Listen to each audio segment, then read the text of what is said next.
Halo teman-teman sekalian, kali ini kita akan belajar kontainer dalam Bootstrap. Kontainer adalah struktur paling dasar dalam Bootstrap.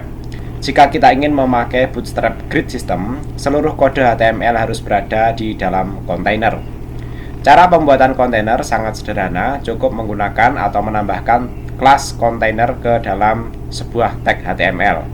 Contohnya seperti ini ya, div, kemudian kelas kontainer ya. Biasanya untuk tag HTML yang digunakan juga div ini. Dalam kontainer, inilah tempat seluruh kode Bootstrap berada. Tag yang sering dipakai untuk kontainer adalah tag div ini karena bersifat generik dan tidak memiliki efek tambahan apapun dalam tampilan HTML. Tag div juga termasuk blok level elemen sehingga cocok untuk membagi struktur halaman.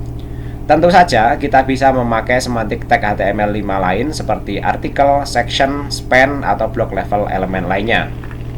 Selain kelas kontainer, Bootstrap juga memiliki kelas container fluid yang penulisannya kurang lebih seperti berikut ya. Sama ini dicontohkan menggunakan tag div ya, kemudian kelas container strip fluid ini ya. Jika menggunakan kelas kontainer, maka kotak kontainer bersifat tetap atau fixed width container, yang artinya ada ruang kosong atau margin di sisi kanan dan kiri. Ketika lebar jendela web browser diubah, pada titik tertentu kotak kontainer ini juga akan mengecil dan membesar dengan tetap mempertahankan margin di kanan dan kiri. Namun jika jendela web browser sudah terlalu kecil, kontainer akan memenuhi lebar jendela. Titik saat kontainer mengecil ini dikenal juga dengan sebutan breakpoint. Untuk Bootstrap 5 yang kita gunakan, terdapat 6 titik breakpoint, ya ini lebih kecil dari 576 pixel, ini extra small, kemudian lebih besar sama dengan 576 pixel small, kemudian lebih besar sama dengan 786 pixel medium, kemudian lebih besar daripada 992 pixel large, kemudian lebih besar sama dengan 1200 pixel extra large, dan lebih besar sama dengan 1400 pixel extra large. Jika lebar web browser sudah sampai ke titik ini, kontainer akan sedikit lompat untuk menyesuaikan lebar yang baru. Sedangkan jika yang dipakai adalah kelas container fluid, maka kotak kontainer akan menggunakan seluruh lebar jendela web browser 100%. Ketika jendela web browser berubah, lebar kontainer juga menyesuaikan diri atau fluid width container. Agar lebih dipahami, silahkan tes langsung contoh kode yang nanti kita demonstrasikan dengan ubah lebar jendela web browser. Nah, contoh kodenya nanti kurang lebih seperti ini ya. Kita punya kerangka HTML seperti ini ya.